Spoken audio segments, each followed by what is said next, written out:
खुलुमबाय लोगोफोर आंनि माखासे नायगिरिफ्रा मोनसे भिडिअ बानायनो थिनबाय थादों बेनो जाहैबाय मा भटार कार्डजों आधार कार्डजों लिंक खालामनायनि भिडिअ जुदि नों आदाया रोङोबा बानाय होननानै बुंनायखाय आं बे भिडिअखौ दिनै गेजेराव लाबोग्रोनाय जाबाय अननानै गाज्रि दामोन मानोना आन्दायदों होननानै बुंदों दा बेनिखायनो आं बे भटार कार्डजों आधार कार्डजों माबोरै लिंक खालामनो आं बेनि भिडिअखौ दिनै नोंथांमोननि गेजेराव लानानै फैबाय जुदि नोंथांमोनहाबो जुदि रोङाखैबा बानायनानै लादो आरो जुदि नोंथाङा जुदि बर होनो मोनाखैबा जे नोंनि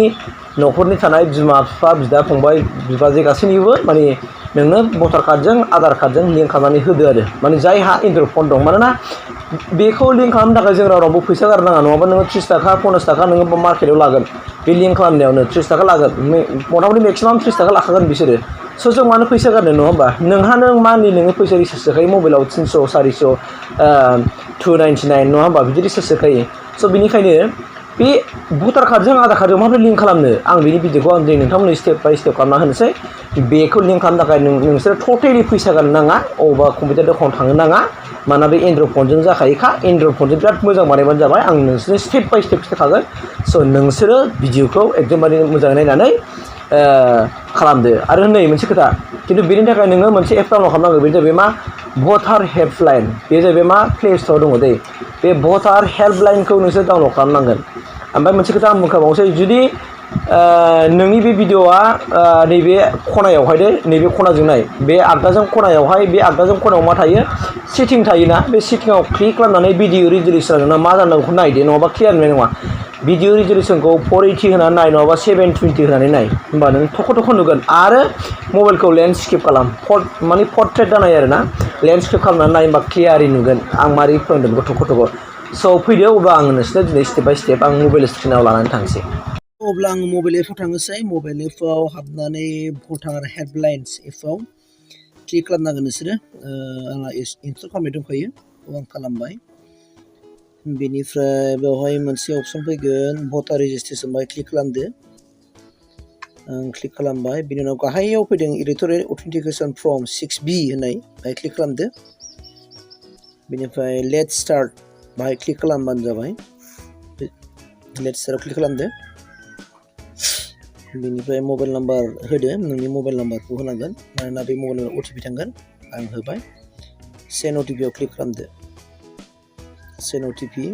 OTP नोंनाव हरगासिनो दङ OTP हरबाय बे OTP खौ बाहाय क्लिक खालामफिननानै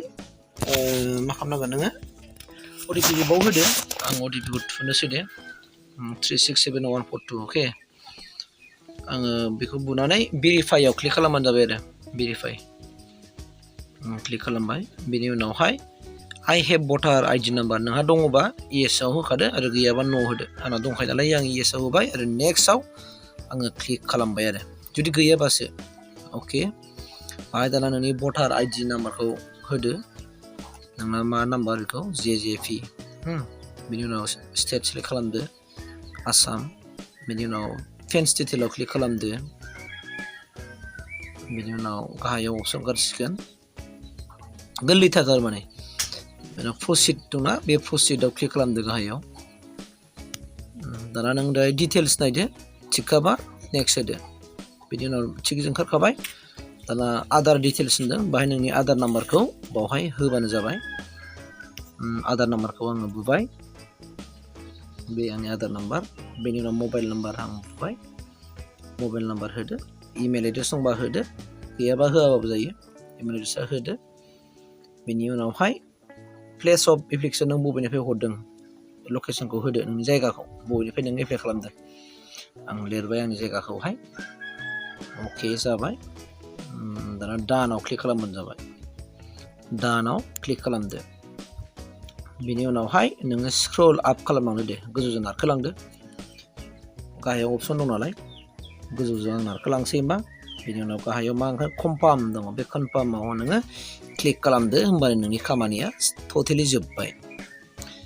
बेनि उनाव बेखौ स्क्रिनशट खालामना लादो देनां नोङो ट्रेक खालामनांगोन ना जादोंना जायाखै बेखौ नायनो थाखाय आं स्क्रिनशट खालामना लाबाय बेनि उनाव नों नायनोबा नैबेहाय गाहायाव एक्सप्ल'र दङना एक्सप्ल'राव क्लिक खालामदो एक्सप्ल'राव क्लिक खालामनायनि उनावहाय अपसन फैगोन बैयावहाय स्टेटास अफ एप्लिकेसन बाहाय क्लिक खालामदो बाहाय नोंनि ट्रेक नाम्बारखौ स' मिजिंथिबाय नोंथांमोना बे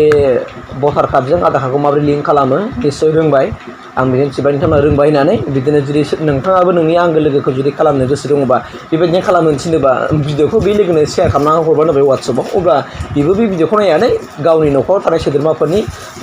भटार कार्ड आरो माने आधार कार्डजों लिंक खालामनानै लानो हासिगोन आरोखि गोरलैयैनो स' बेखिनियानोमोन लोगोफोर दिनैनि भिडिअआ थेंक इउ